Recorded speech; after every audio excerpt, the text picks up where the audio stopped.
मेरा ये वक्तव्य राज्यवर्धन राठौर जी के लिए है और इसलिए है क्योंकि शर्म आती है ये सोच के किसी समय में आप भारतीय सेना का हिस्सा थे।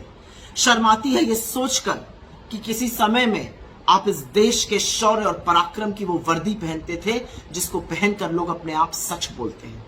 आपने 3 दिन पहले लोकसभा में एक वक्तव्य दिया जो निहायत ही घटिया था और जिसमें आपने कोरा सफेद झूठ बोला और यह आपकी संगत का असर है, क्योंकि जिस संगत में आप रहते हैं वहां पर जितना ज्यादा जो झूठ बोलेगा उतना आगे वो जाएगा। झूठ बोलने की सीख और झूठ बोलने का परीक्षण तो खुद गृह मंत्री और प्रधानमंत्री देते हैं, जिन दोनों लोगों ने इस बार सदन में झूठ बोला। पर उनका क्या, एक तड़ीपार थे, जुमलों के बेताज बादशाह हैं। आपने तो कभी भारतीय सेना की यूनिफॉर्म पहनी थी, तो आपको क्या लगता है आप आंख निकाल निकाल कर और गला फाड़ फाड़ के जो झूठ बोल रहे थे उसका पर्दाफाश नहीं होगा? लेकिन आपके अंदर हिम्मत की कमी लगी मुझे। इसलिए लगी क्योंकि आपने एक झूठ बोला कि 2008 में सोनिया जी बीजिंग ओलंपिक के दौरान आकर खिलाड़ियों से नहीं मिली थी। यह झूठ आपने सदन में बोला और आपने गद्दार शब्द का प्रयोग किया।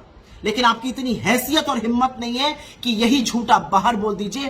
टीवी चैनलों की बाइट्स पर आपने बात में जलेबी बनाने की कोशिश करी कि कैसे कार आई और कितनी देर रुकी और वो थोड़ी देर मिली या ज्यादा देर मिली, ये बात करी, क्योंकि आप जानते हैं कि सदन में कही हुई बात पर आपके ऊपर क्रिमिनल डेफेमेशन, मानहानि का मुकदमा नहीं हो सकता है, लेकिन बाहर कही हुई बात पर आपको कोर्ट घसीटेगा और हम घसीटेंगे आपको कोर्ट में। तो अगर हिम्मत है तो जो बात आपने सदन के अंदर कही है पूरी वर्बैटिम तरीके से आप बाहर कहकर दिखाइए, मैं आपको चैलेंज करती हूं।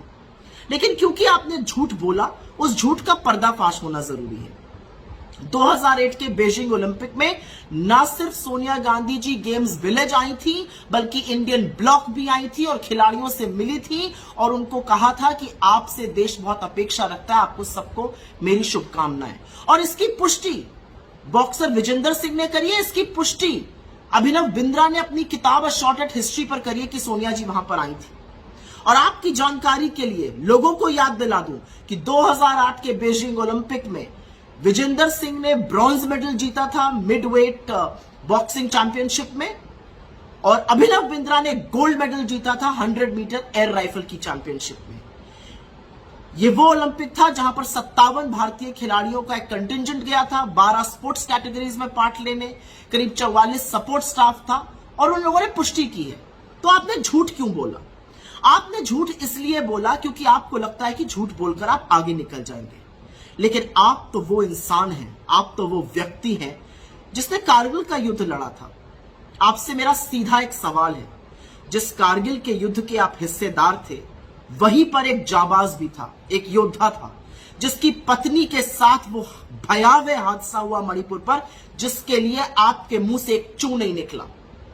तो जो अपनी सेना के योद्धा का नहीं हुआ वो किसका सगा होगा? आपको लग रहा है जो आस में आप झूठ बोल रहे हैं वो मैं जानती हूं, लेकिन कतार बड़ी लंबी है। वहां वसुंधरा जी हैं, कटारिया जी हैं, पुनिया जी हैं, मेघवाल जी हैं, वैष्णव जी हैं, शेखावत जी हैं, आपका नंबर नहीं आएगा। लेकिन एक बात सच है कि जब समय बीत जाएगा और जब झूठ और नफरत के कारोबारी झोला उठा के चल देंगे तो ये देश आपसे पूछेगा कि आपके इतने नीचा गिरने की जरूरत क्या थी, आपके झूठ बोलने की जरूरत क्या थी, इतनी चाटुकारिता करने की जरूरत क्या थी। और एक चीज मैं जाते जाते आपसे पूछना चाहती हूं, क्योंकि आप योद्धा रह चुके हैं, क्योंकि आप भारतीय सेना का हिस्सा थे, कभी सोचा है और कभी पूछा है, हैसियत है आपकी पूछने इसके लिए कि देश के प्रधानमंत्री से उन्होंने चीन को क्लीन चिट क्यों दी? कभी पूछा है मोदी जी से कि 18 बार चीन जाते थे, क्या करते थे वहां जाकर? कभी पूछा है कि जब जाबाजों की शहादत हुई और 20 सैनिकों की शहादत हुई गलवान में, उसका बदला हमने क्या लिया? हमने बफर जोन क्यों बना लिया अपने पेट्रोलिंग पॉइंट्स? हमने स्ट्रेटेजिक पॉइंट से क्यों पीछे हट गए? कभी पूछा है कि चीन को सबक सिखाने के बजाय लाल शर्ट पहनकर आपने चीन के राष्ट्रपति की अगवानी क्यों करी बाली में?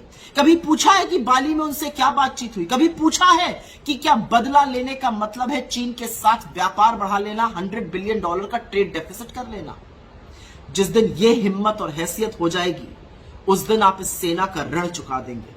तब तक के लिए आप उस पार्टी का हिस्सा हैं जो देशद्रोही है। देशद्रोहियों और देशभक्तों की इस जंग में आप देशद्रोहियों के साथ खड़े हैं और आपने जो घिनौना कृत्य किया है उसने आपको ही नहीं, उस वर्दी को भी शर्मिंदा किया जो आप कभी पहनते थे। शर्म आनी चाहिए आपको।